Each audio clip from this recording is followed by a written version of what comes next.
Boundary condition of field vectors capital D, capital B, capital E, capital H. Here capital D electric displacement vector, capital B magnetic induction vector, capital E electric field intensity, and capital H magnetic field intensity.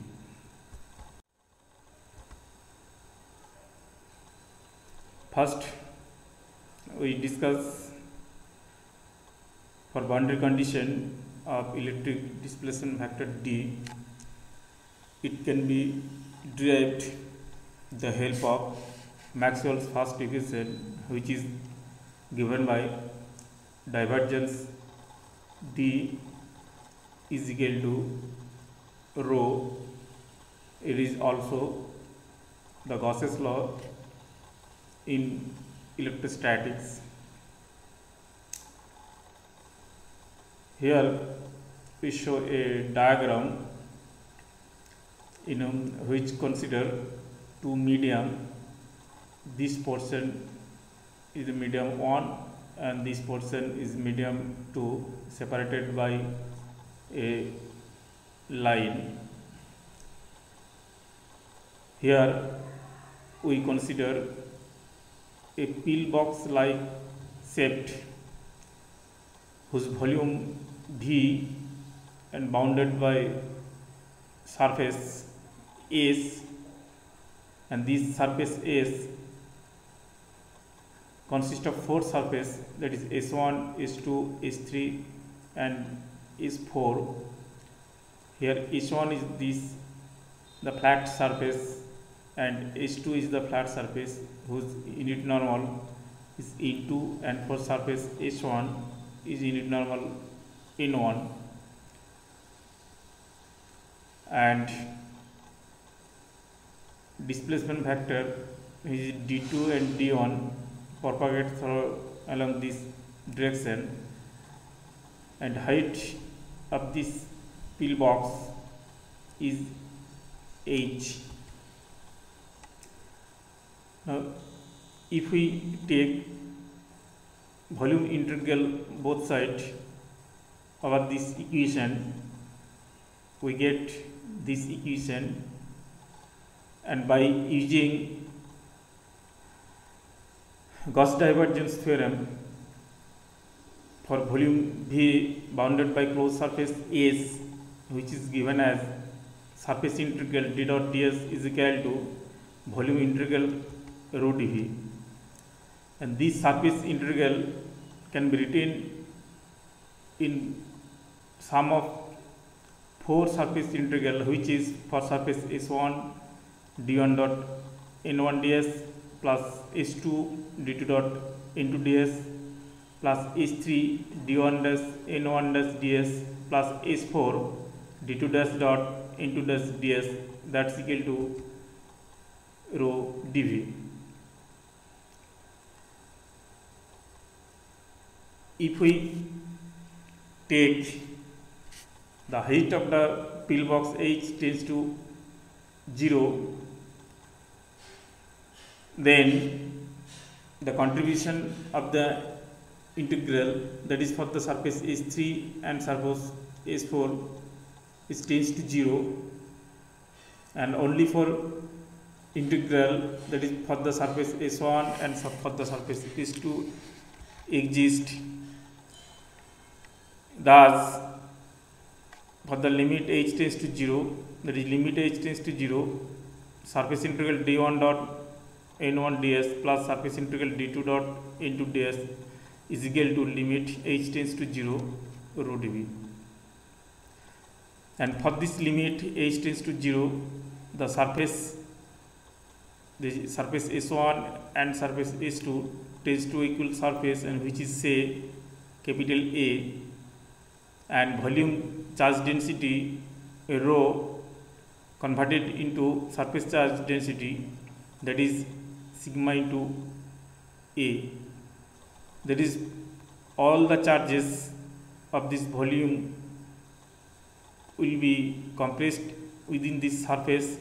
and that's equal to sigma A, that is the total charge, is equal to total charge of this total volume, then this integral can be written as d1 n1 h1, that is surface integral has the value h1, and for this h2, then this integral can be written this, and as s1 is equal to s2 is equal to a, then d1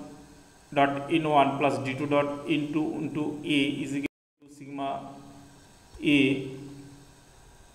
If we consider, that is unit normal n1 is equal to n, that is these two are same directed, and n2 is the opposite direction of small n, that is n2 is equal to minus n, and we get d1n minus d2n is equal to sigma d1n, that is d1n is the normal component of the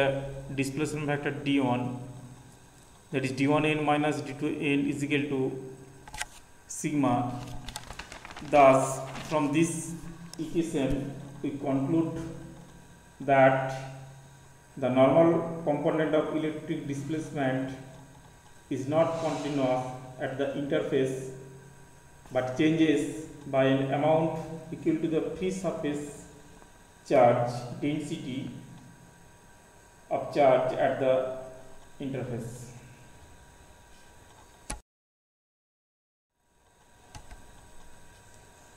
Next, we derive the boundary condition for magnetic induction factor B by using Maxwell's equation, which is divergence B is equal to 0. Consider same type diagram, only changes by B, that is replaced by D into B. Here two medium, this medium 1 and medium 2, and also consider a pillbox like surface of volume V bounded by closed surface S, which consisted of four surfaces S1, S2, S3 and S4, and N also the unit vector of respective surface, and H is the height of the pillbox. Now apply the volume integral over this equation, that is volume integral divergence B dV is equal to 0, and by using Gauss divergence theorem to convert it into surface integral, that is surface integral B dot ds is equal to 0. Now this surface integral can be written for four surfaces, that is S1, S2, S3 and S4, that is surface integral S1 B1 dot n1 ds plus surface integral S2 B2 dot into ds plus surface integral S3 B1 dash dot n1 dash ds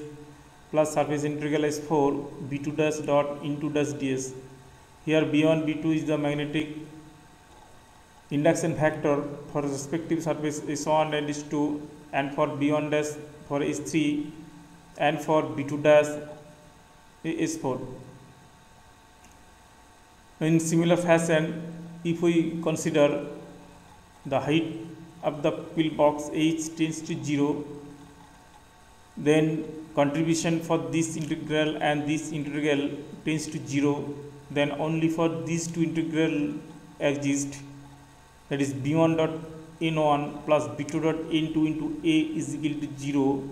that is contribution of this S1 and S2, that's equal to total surface is equal to A. Since the surface is arbitrary, from this equation we get B1 dot n minus B2 n is equal to 0. Here n2 is equal to minus n, that means B1 n is equal to B2 n. Here B1 n is the normal component of the magnetic induction factor, Thus, from this equation, we see that the normal component of magnetic induction B is continuous across the interface.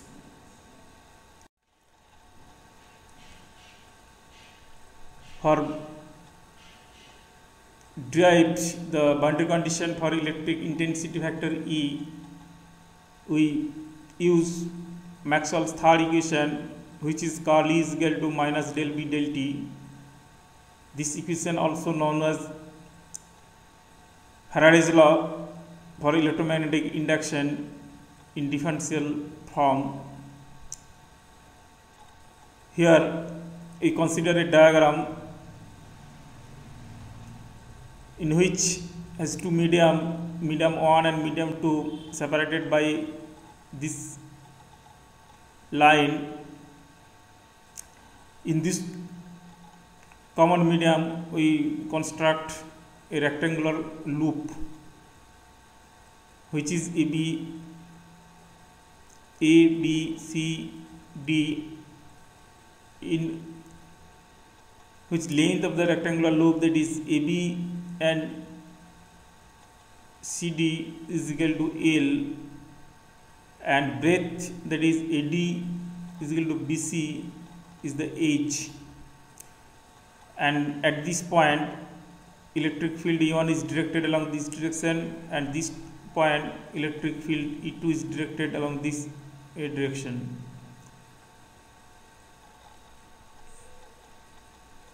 Here the boundary of the wire is construct open surface which is S. Thus, if we take surface integral over this equation, that is surface integral curl E dot NDS is equal to minus surface integral del B del T dot NDS, as it is the open surface and it has boundary, then we apply Stokes theorem, that is this surface integral is equal to line integral over E dot dl, that is this integral can be written as cyclic integral E dot dl, and this line integral can be written in sum of full length, that is integral for AB into E1 dot dl plus integral for CD E2 dl plus sum of BC plus AD, that is sum of BC plus DA, E dot dl is equal to minus surface integral del B del T dot NDS. Now, if we consider the loop is now shrunk by taking h tends to 0, then the contribution of the integral from the side BC and AD equal to 0, that is limit h tends to 0 integral BC and AD E dot dl is equal to 0, and for contribution for surface integral del B del T dot NDS is also 0, providing del B del T is finite. In that case, line integral AB of the E1 dot dl plus CD E2 dot dl is equal to 0, that is the integral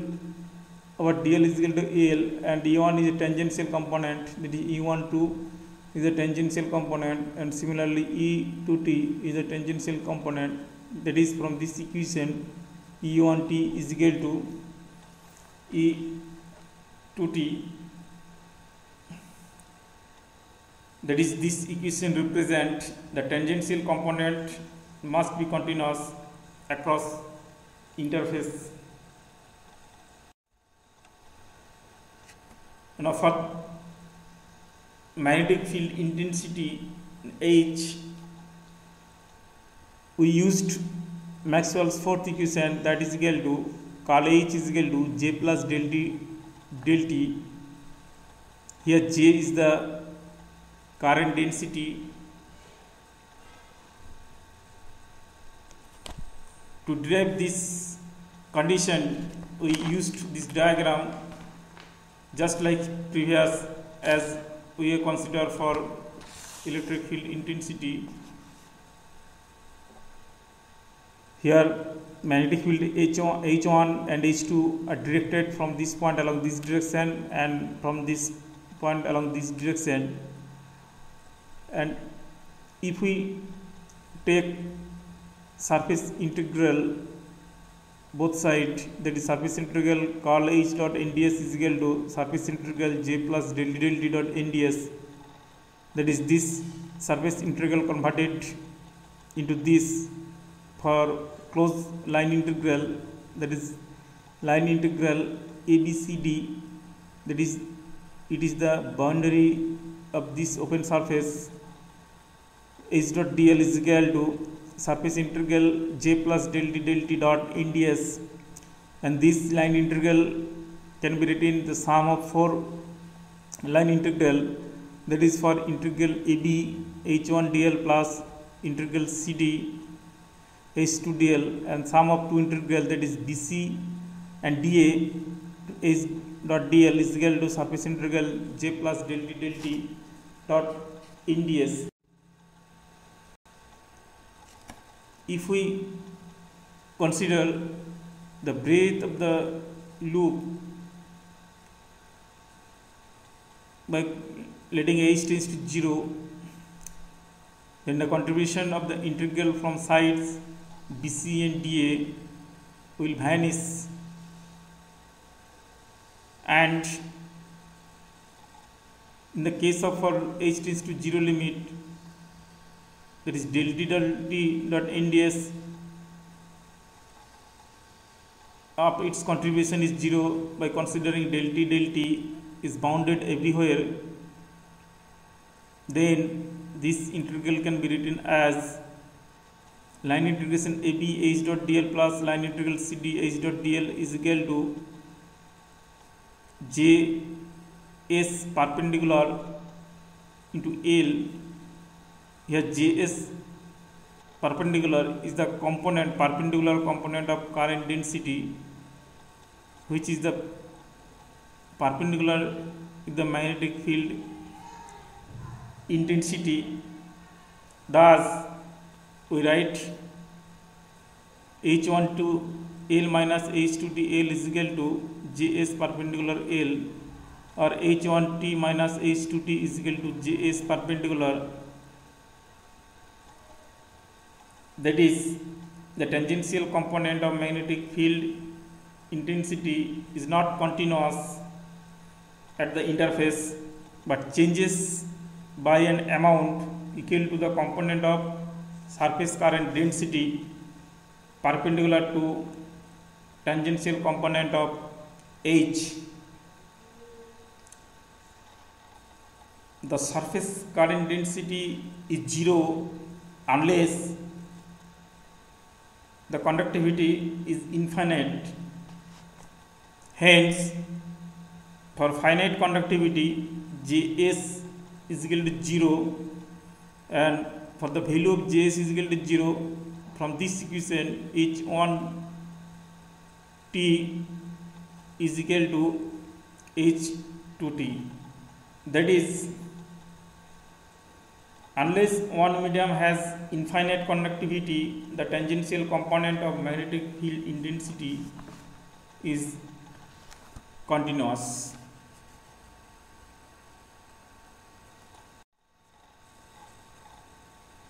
Thank you for watching video.